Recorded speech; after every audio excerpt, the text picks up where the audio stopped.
Hello， 大家好，我是小黄哥。现在呢，我在深圳华强北，等一下呢，要给一位老铁呢安排一台苹果的13和一台三星的 Flip 折叠屏。目前苹果的13系列呢 ，mini 和13呢已经跌破官网价格了，但是 Pro 和 Pro Max 呢还是处于溢价状态。不着急的小伙伴们呢，可以等上那么一等，等到将近1个月左右吧，高端机型的价格肯定也会破发的。跌破官网价格呢是指日可待。现在呢，我们就去市场里面淘机器，大家呢也可以看一下今天的一个市场行情是什么样子的。顺便呢，也给大家讲一下这个三星的折叠屏的手机呢，到底是实用还是不实用？现在呢，我们过来拿一台苹果的13啊，这位老铁拿的是一台港版的，因为港版对比国行的话会便宜个200-300块钱啊，但是它们配置都是一样的。我们来看一下今天的行情。港版的13，256，红色给我开一个。哪个？256红色的。港版的是吧？对。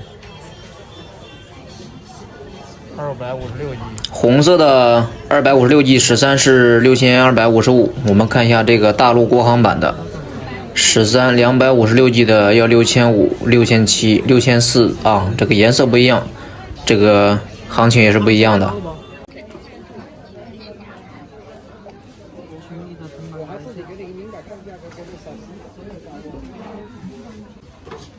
爽了啊！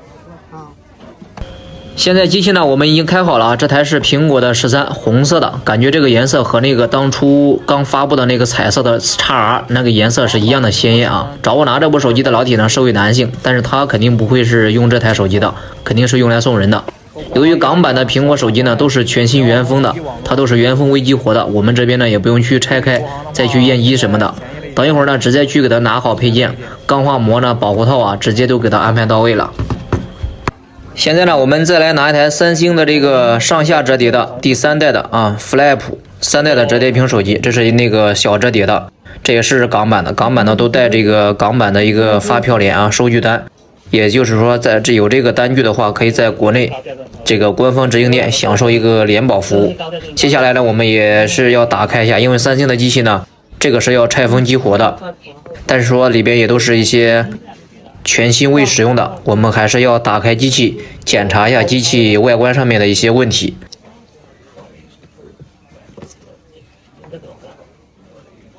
这次的三星手机也是采用了简装的一个设计方式啊，也没有充电器的，里边只有一条快充数据线，和苹果系列一样，也是没有快充头的，只是有一条数据线。我们可以打开给大家看一下。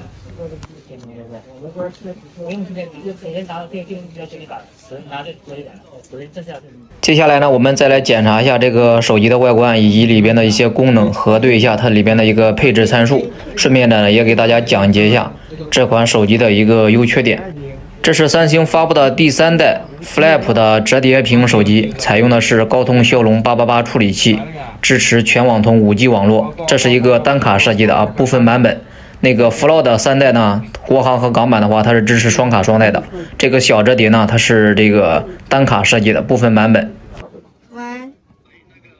这个小折叠的内存配置呢是8加 256G 的一个配置参数，而那个大折叠就是 Fold 3代，它的配置是12加起步的，12加 256G， 12加 512G 两个配置的，双卡双待，支持全网通 5G 网络。这个小折叠是单卡的。因为三星的机器呢，它的屏幕是最主要的，所以说我们对屏幕的一定要看得仔细点，是否有亮点和坏点，然后对它进行一个简单的功能测试，触摸呀、摄像对焦啊。因为这些三星的机器它过港过来的话，它是必须要拆封激活的，它不像苹果一样，苹果是原封的，它里边是什么样就是什么样的。三星的话，它是机器和包装要分开才能过来的，所以说我们对这个机器的话还是要测一下，小心一点。三星折叠屏手机的设计呢非常有这个针对性啊，这款小的呢就比较适合女性一点，因为它出厂设计的就是一个化妆盒的那种设计，单手持握比较方便一点。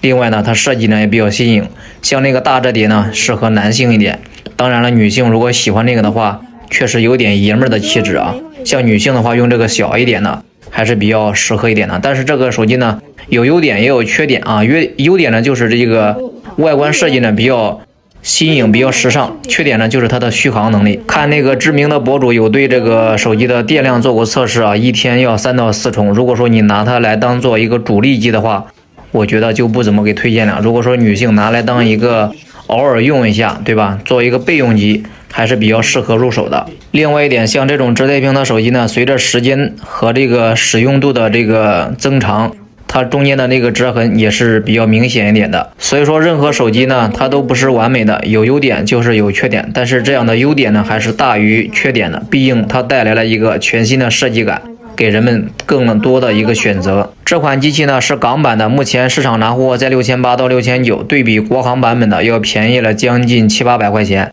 但是这款港版的机器呢，可以通刷国行的这个系统啊，刷完国行系统之后呢，和国行就没有任何的区别的。等一下呢，我们就帮这位老铁刷完国行系统，直接帮他安排了。